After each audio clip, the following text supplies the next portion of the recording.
nosotros el señor Santiago Siri. ¿Y abre usted? ¿No? Aquí está. Hola Santi, estabas acá sentado. Mira, estaba acá sentado. No te había visto. Yo tampoco. ¿Cómo estás? ¿Bien? Bien, bien, muy bien. Me alegro. Recién venía manejando y me di cuenta que hago algo que no sé si es muy común y quería aprovechar para preguntarle a la radio audiencia. Le empecé a sacar fotos a los mensajes de texto. O sea, tengo como un hábito de que si llega un mensaje de texto que me divirtió o algo, le saco una foto. Tu teléfono lo permite. ¿Y lo convertís en un tweet? No, queda entre mis fotos de recuerdo que saco además con el teléfono. ¿Todos los teléfonos lo permiten? Todos los teléfonos smartphones me parece que tienen alguna funcionalidad. ¿Cómo para capturar pantalla. Captura de pantalla. Apretás dos botones, tiki, y te captura. Y cuando volvés a ver el mensaje de texto, pasa el tiempo, tiene el mismo efecto de una foto, porque te vas a acordar al momento. Yo no borro los mensajes de texto. ¿No? Y ahí con determinada persona tengo un historial de años. Ah, claro. Sí, novela. Casi un chat. Una novela y también a veces te deciden, no, yo nunca te dije tal cosa, mira. Pero acá está todo. Cada tanto limpio acá. Y el otro día tuve que borrar porque se me desconfiguró el teléfono y se me puso en año 2044. Mirá, que se viajó el tiempo. Rarísimo. Pero claro, todos los mensajes que entraban estaban por abajo, pues cuando lo volví a configurar lo puse en 2012, entonces tuve que borré todo, no sé. Hay una aplicación ahora que me gustó mucho, que estuve probando, que se llama TimeHop, que es time como tiempo, hop de salto.com, que lo que hace es mandarte un mail recordándote cosas que hiciste hace un año, mensajes de texto, tweets o fotos que sacaste hace un año y te va como recordando esas cosas. Pero escúchame, ¿y en qué casos le sacás fotos a los mensajes de texto? Cuando dicen qué cosas. Ah, bueno, eso ya responde a... Es tu intimidad, pero del género, no sé. Pero si tuiteas todo, de intimidad ya no hay más en esta época de las palabras de amor. Justamente esa es la apariencia que se crea, que uno cree que tuitea todo y no, en realidad no tuitea. La misma apariencia que hay con la radio. Ustedes cuentan todo, sí, contamos todo. Exacto, uno sabe que no cuenta todo. Casi. Bueno, contame. No, bueno, situaciones, qué sé yo. Un mensaje lindo. Chistes que dejan amigos. Okay. Tu hermano, metelo a tu hermano que es conocido y ya veo. Claro. Y hablando de mensajes de texto, justamente una de las cosas que más me preguntan es ¿por qué Twitter vale tanto? ¿Por qué estas redes sociales? Y es algo que siempre acá cada tanto salta en la columna. Sí. La semana pasada Twitter renovó su logo, lo estilizó un poquito más, tienen un loguito nuevo, una palomita que mira más va volando más hacia arriba, como más estilizada. Levantó la nariz un poco, el pico. Sí, está como más en actitud Superman. Twitter es una empresa que realmente está generando un montón de información que no nos damos cuenta. Esa es una de las principales cuestiones que lo hacen valioso. Porque cuando todo el mundo está tuiteando sobre la película que acaba de ir a ver al cine, o sobre el disco de música que está escuchando, o qué va a ir a comer, o qué planes tiene para la noche, es toda información que se está haciendo pública, y lo que ocurre es que se está acumulando una gran montaña de datos respecto a Twitter, y empieza a haber compañías, empieza a haber servicios de diferente tipo que se dedican a minar esa montaña de datos, que se dedican a extraer correlaciones o análisis sobre cómo la gente conversa o interactúa con Twitter, o cómo se expresa, que sacan nueva información que sirve para entender a dónde va el mercado, o qué va a ocurrir con candidatos políticos, o que va a empezar a sacar predicciones de qué va a ocurrir con el mundo. Es muy interesante. Yo personalmente trabajo en esta área justamente de análisis de lo que son las redes sociales, y se empiezan a ver cuestiones muy raras, donde por ejemplo todos los días a las 9 de la mañana hay un pico de mujeres que tuitean "me estoy quemando" o "me quemé". Y uno dice, ¿por qué está pasando? De repente todos los días sistemáticamente a las 9 de la mañana "me quemé", "me estoy quemando" y tweets femeninos.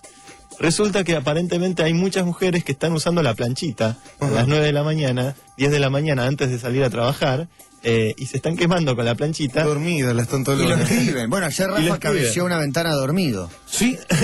Increíble realmente. Pero la marca, pobrecito. No solo lo hacen, sino que lo cuentan. Claro. Y por escribe hábitos, increíblemente. Hábitos nuevos o situaciones nuevas que son realmente cotidianas, pero que antes no eran visibles a una escala masiva. Y entonces empieza a encontrar nuevas oportunidades de comunicación.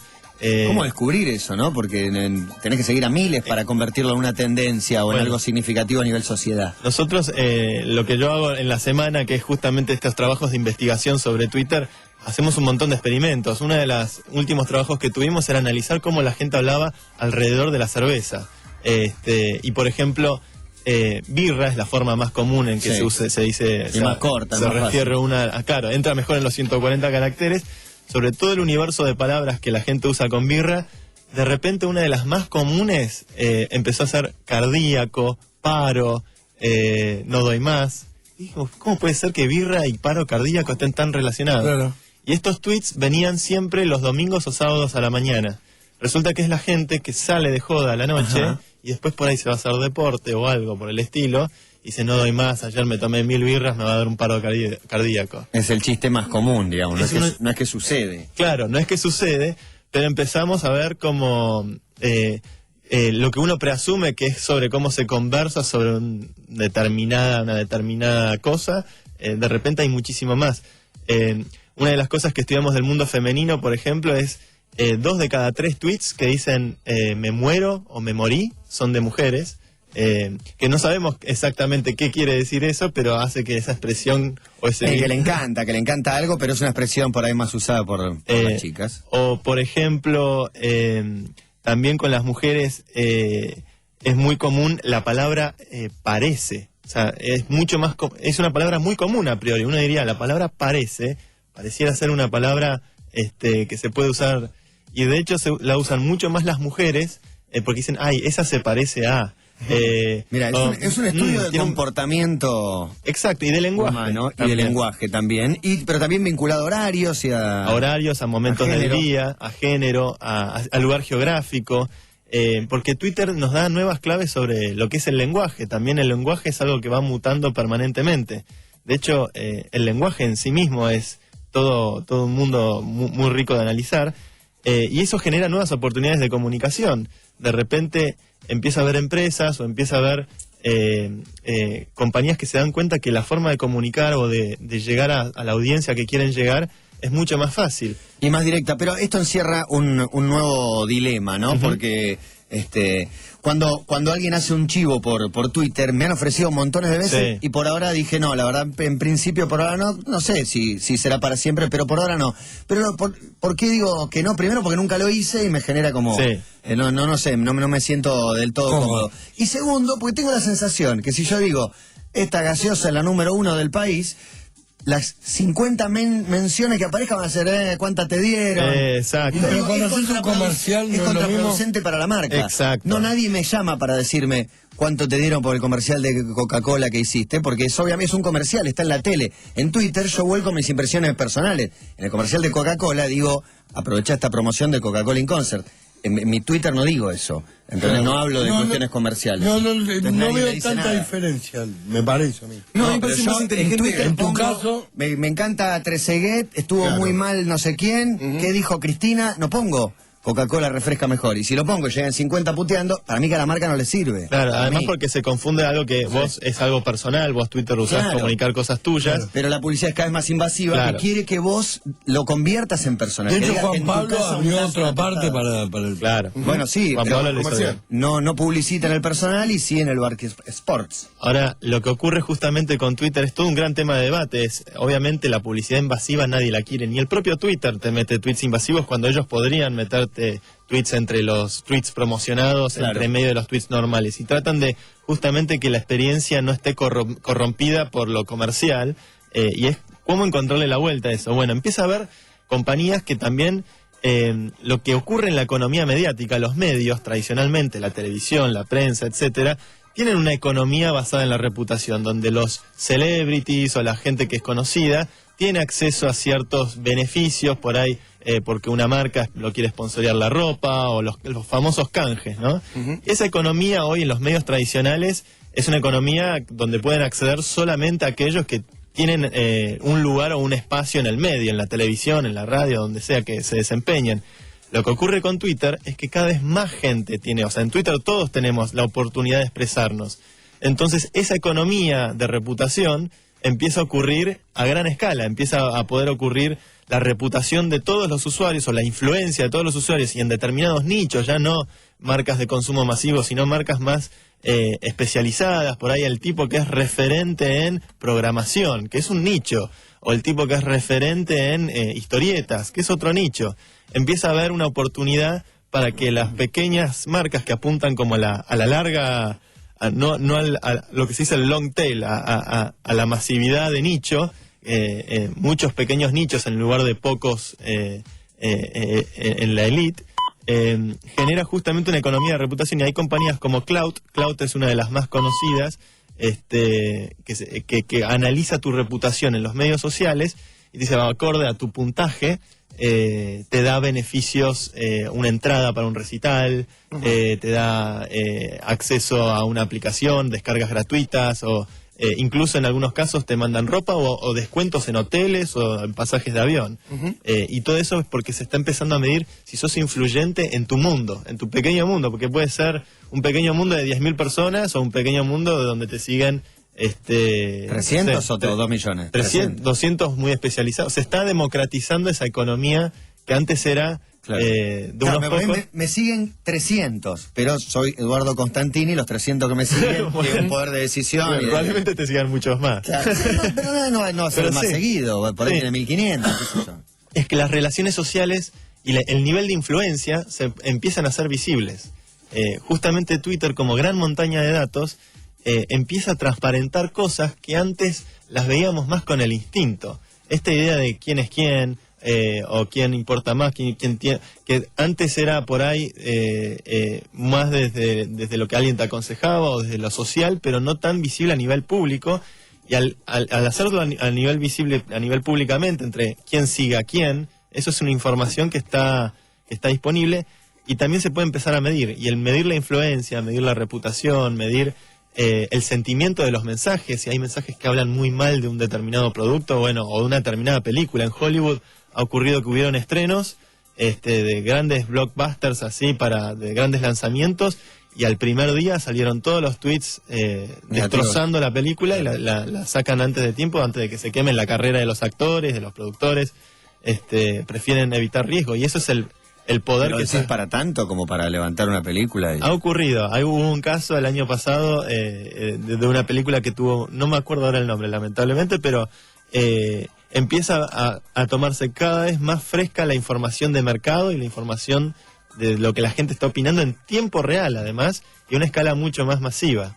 ¿Y por qué vale tanto Twitter? Es la pregunta que de principio y de fin todo el tiempo. Acá uno pregunta, ¿cuál es la ganancia de Twitter? ¿O está engordando la vaca? Ganancia real por ahí no tiene. Hoy hay ingresos. Twitter tiene lo que se llama en el buscador, aparecen tweets promocionados, aparecen trending topics promocionados, y todo eso se vende y se cobra en función de los clics o de los followers. Y hay un modelo de negocio y Twitter factura, se estima, entre $500 millones al año, $600 millones al año, que no es un número extraordinario. Facebook factura $3.000 millones al año. No obstante, son dos compañías que la evaluación, el valor que tienen es 20 veces más lo que facturan, o 50 veces más lo que facturan. ¿Por qué valen tanto? Es por el potencial a futuro.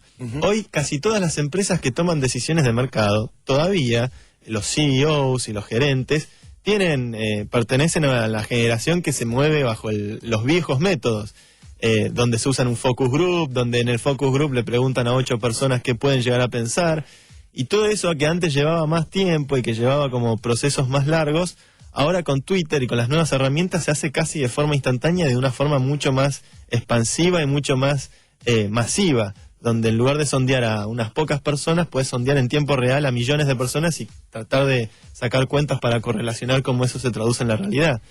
Entonces está cambiando la forma en que se toman las decisiones. Hoy muchas empresas todavía van al focus group, pero se sabe, por ejemplo, que el 8% de lo que predicen los focus groups se termina cumpliendo en el mercado. Entonces no hay el 8% es poco. Ese es un análisis de una empresa privada que tiene internamente, sabe que los productos que saca, que pasaron por focus group, solo el 8% anda bien. Entonces quiere decir que no están dando, básicamente. Y ahora tenemos métodos y hay medios, tecnologías nuevas, que justamente le dan mucha más visibilidad y en tiempo real, que te permiten tomar reacciones y formas de comunicación innovadoras en el instante, y que te permiten justamente conversar y interactuar con mucha más gente. Y eso es lo que justamente estas compañías, son compañías que apuntan al futuro. Y al apuntar al futuro, a medida que las nuevas generaciones vayan tomando decisiones estratégicas o validando el uso de las nuevas tecnologías, va a ir desplazando a los viejos métodos. Entonces Twitter y Facebook son los medios que lo que dice el mercado es que son los medios del futuro, son los medios por donde va a pasar la opinión. Y en todo el mundo hay tanto odio en Twitter? En Argentina veo que hay como una especie de catarsis, ¿viste? Voy a Twitter para decir todo lo que odio, lo que me molesta, La Hay cultura gente me dice, no, del Twitter. Lo uso para laburar porque no me quiero poner a opinar, me decía el otro día una amiga. Porque, ¿qué pasa si opina? Que diría, qué fea que está no sé quién en el bailando, cómo engordó no sé cuál, qué asco la torta que hizo Maru Botana, no sé. Qué pelotudo tal. Nos va a decir, qué rica parece la torta que está sacando del horno Maru Botana. Sí, por lo general son Qué comentarios, mona que está no sé quién, nadie dice eso. la mayoría con connotaciones negativas. Mira, Sí, yo en tengo general pasa mucho. yo realmente me acuerdo hace 4 o 5 años que me hice la cuenta en Twitter. No tenía idea que iban a pasar 4 o 5 años y iba a estar en la radio hablando de Twitter con tanta seriedad, porque a priori era una empresa un servicio que era, bueno, a ver, 140 caracteres, ¿por qué? ¿Para qué? Esto no va a andar, no va a llegar lejos. Y te lo explicaban y era medio incomprensible. Claro, incomprensible. ¿Qué ocurrió? Pasaron 4 años. Yo tengo la idea hoy de que Twitter es tan interesante como vos quieras. La gente que seguís es como una plantita y vos tenés que ir podando esa planta. De repente tenés partes que se van siendo medio negativas o que te generan una mala onda. Bueno, a veces lo dejás de seguir. Y ir sumando gente que te genera buena onda. Y empieza a ver, en este último tiempo yo noté como cierto salto madurativo a medida que me animé a seguir a filósofos o a escritores o a gente que la está experimentando de formas muy innovadoras. Se vuelve un medio interesante porque empieza a haber gente que se anima a expresar o a contar cosas que en ninguno de los medios tradicionales se puede, por ética, por regulación o por miedos, tabúes, etcétera. En Twitter, el que quiere escuchar a un tipo decir cualquier cosa sobre su vida amorosa o el que quiere escuchar a una mina hablar de... Están los tipos que están escribiendo ese contenido nuevo, esa nueva forma de expresarse, claro. Y se está volviendo cada vez más, está creciendo, estamos aprendiendo a pensar en Twitter, colectivamente, estamos en una nueva forma que nos estamos comunicando, y yo personalmente cada vez más tiro tweets experimentales para ver cómo rebota con la gente. No me acuerdo, cualquiera que... Me quemé. Pero lo que... Fue denunciado Santi al borde de la locura, tweets místicos. Tengo muchos tweets místicos, Yo me a veces encanta lo eso. hago de noche, que estoy despierto tarde, Claro. pregunto, ¿qué están Por viendo laburo, por ¿no? tele? Hago zapping con los que están ahí despiertos, que nos seguimos mutuamente. Es mágico eso. ¿Y qué están viendo? Y a veces estamos viendo todo lo mismo. Sale mucho la repe de la canosa. Sí, bueno, también. El lunes a las 2 de la mañana yo puse, qué lindo, toda la gente está despierta el lunes a las 2 de la mañana. Es mentira eso que nos vamos a dormir a las 12 del mediodía. No, Me sorprende que si abrís a las 4 de la tarde, los que tuitean a la 1, a las 9, a las 5 de la mañana, a las 2 de la tarde, están todo el día. Es todo que el día. los llevamos en el bolsillo. Eso es lo loco también. Lo que los móviles, cómo ayudaron a hacer que sea tan... Veremos si ayudaron o perjudicaron. Después, algunos lo sacaron. Complejizaron. Algunos lo sacaron de su teléfono porque no pueden más. Es un hábito que uno se hace o no. Vicio. Al mismo tiempo hay que saber dosificarlo como todo. Sí, pero es verdad que ya se ha quedado con un lugar importantísimo en el panorama informativo mundial también. Las primicias son todas de Twitter. Se retiró ayer Gaby Milito. Todos los canales dijeron, y estas son las repercusiones. Tweet de Gerard Piqué, que dijo, me encantó. Tweet de Víctor Valdés, el arquero del Barcelona. El tweet de Agüero, el tweet de... Leyeron los tweets. Muchas veces dicen, bueno, como en Twitter se habla sobre lo que ocurre en la televisión, pero la verdad es que también Twitter infectó muchísimo a la televisión. Hay programas que ya casi tienen su sección Twitter y... Todos tienen, los de archivo tienen por lo menos. Y lo que ocurre es justamente Twitter, la gran innovación que tuvo es respecto a Facebook, que es como donde se diferencian. Para mí, yo siempre digo a veces que Twitter es a Facebook lo que en su momento, hace 10 años, Google fue a Yahoo. Facebook fue el primero, hizo un montón de cosas, pero Twitter hizo lo único importante, que era el estatus. Y la innovación que tiene es esta idea de que yo sigo a alguien, y ese alguien sigue a quien quiere, y no tengo que ir pidiendo permiso para ver a quién puedo seguir o no. En Facebook tengo que pedir permiso. Y al ser pública la conversación, hace que ya todos estemos configurados para que lo que expresamos en Twitter trate de ser más o menos interesante, cuando en Facebook por ahí es las vacaciones con mis hijos o cosas más íntimas, no tan públicas. Y eso hace que la conversación en Twitter, al ser pública y al tener que ser sintética, y al ser sintética te obliga a interactuar con los demás, porque siempre va a haber alguien que te va a completar o te va a refutar o te va a malinterpretar o te va a hacer algún rebote sobre la idea que expusiste, hace que estemos todos aprendiendo a pensar mucho más colectivamente. A mí me parece un medio increíble y que creo que es una de esas cosas que la novela fue la gran innovación de la imprenta, y justamente la novela se destacó por lo largo que era. Nunca antes habían podido escribir historias de 600 o 800.000 páginas. Y la imprenta, a través de la novela, desarrolló la idea del individuo, la de lectura silenciosa, la búsqueda interior, la conciencia. Bueno, por ahí Internet, como revolución mediática, igual que la imprenta, nos trae también un medio nuevo que también, igual que la novela, se destaca por su longitud, solo que en este caso, ahora ya vivimos en un mundo novelado. La innovación pasó por la síntesis, pasó por los 140 caracteres. Claro, para el otro lado. Y lo que hace es justamente no desarrollar la idea de individualidad, sino desarrollar la idea de colectividad, pero no una colectividad impuesta de arriba hacia abajo como los experimentos comunistas del siglo pasado. Una colectividad que nace de abajo hacia arriba, entre todos, mirándonos par a par en esta red, conversando entre todos, y al estar obligados a ser sintéticos, siempre que nuestro pensamiento se vaya alimentando de los pensamientos de los demás y viceversa. Ingresando en www.207metro.com.ar van a encontrar toda la info sobre los temas que venimos hablando acá en Conexión 2.Siri, y van a poder ver las notas también, 207metro.com.ar. Nos encontramos la semana que viene, Santi. Hasta la semana que viene, y si no, nos leemos por Twitter. Dale, perfectamente, porque está nuestro invitado para el Sin Auriculares.